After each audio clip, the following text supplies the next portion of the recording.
When you think of the most dangerous person in history, who comes to mind?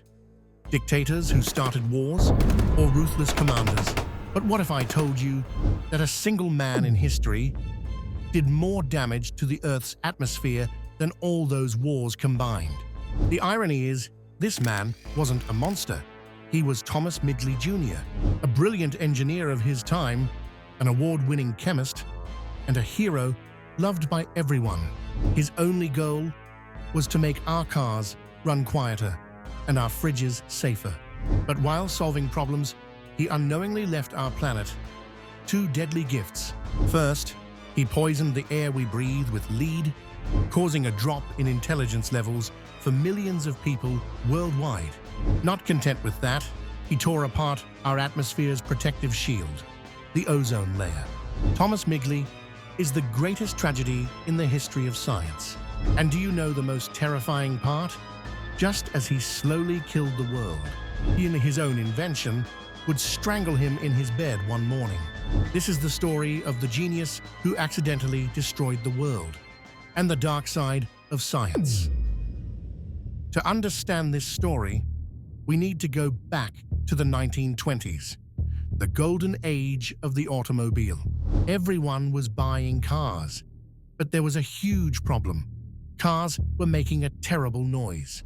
While driving, a constant metallic clack, clack, clack would come from the engine. This was called knocking. The problem wasn't just the noise. This knocking was tearing the internal parts of the engine apart, turning cars into scrap metal. General Motors had to solve this problem. Otherwise, the auto industry could collapse. What they needed was a magic formula to slow down the burning of gasoline. And they gave this task to a young, ambitious engineer named Thomas Midgley. Midgley started working like a true chemical detective.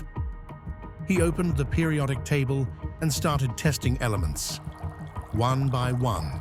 Hard to believe, but he even tried melted butter and camphor tree extract to stop the engine noise. And finally, at the bottom of the periodic table, he found that heavy answer he was looking for: lead. Or rather, a special compound he created in the lab, tetraethyl lead. The result was incredible.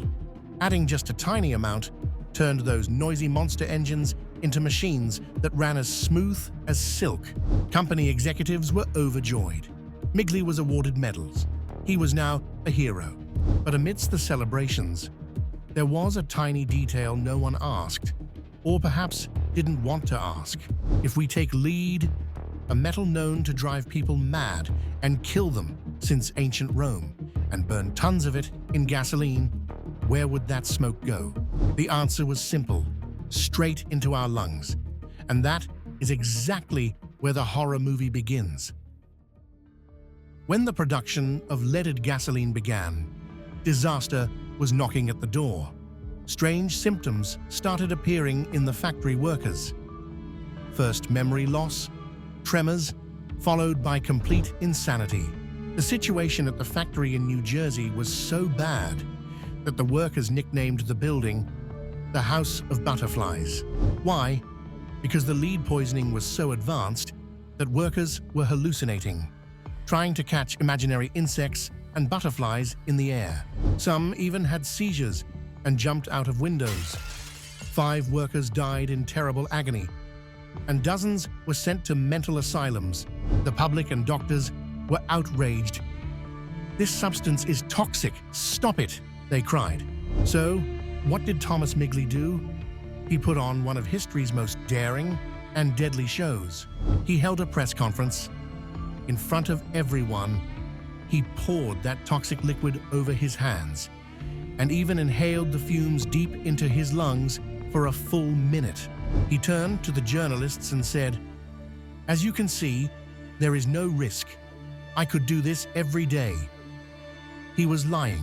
At that very moment, he was suffering from lead poisoning himself and seeking treatment. But he hid this from the world. The companies continued to make profits, but the real price wasn't paid by the workers. It was paid by US. The lead dust coming out of exhaust pipes mixed into the air, settled into the soil, and affected the brain development of children for generations. Studies have proven a permanent drop in IQ levels for generations that grew up during the leaded gasoline era. In other words, Midgley's magic formula literally made humanity a little dumber and a little more aggressive. For decades, the world remained poisoned. The giant corporations were too powerful. No one dared to speak up against them. Until a quiet geologist named Clair Patterson came along. Patterson wasn't actually trying to save the world. He had a different goal. He was trying to calculate the true age of the Earth using uranium atoms. But his experiments kept failing. Why? Because his laboratory, his instruments, and even the air he breathed were contaminated with invisible lead dust. He realized this wasn't natural. This lead was coming from Midgley's gasoline.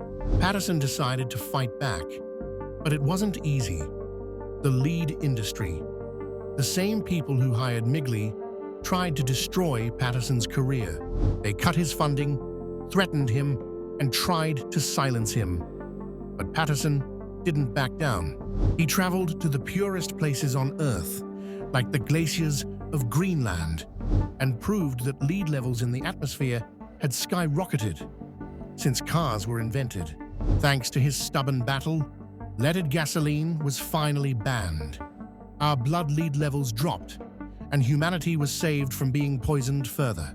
But just as we thought the danger was over, Thomas Midgley had one more surprise waiting for us. If the story ended here, Midgley would simply be remembered as a bad chemist, but fate had other plans for him.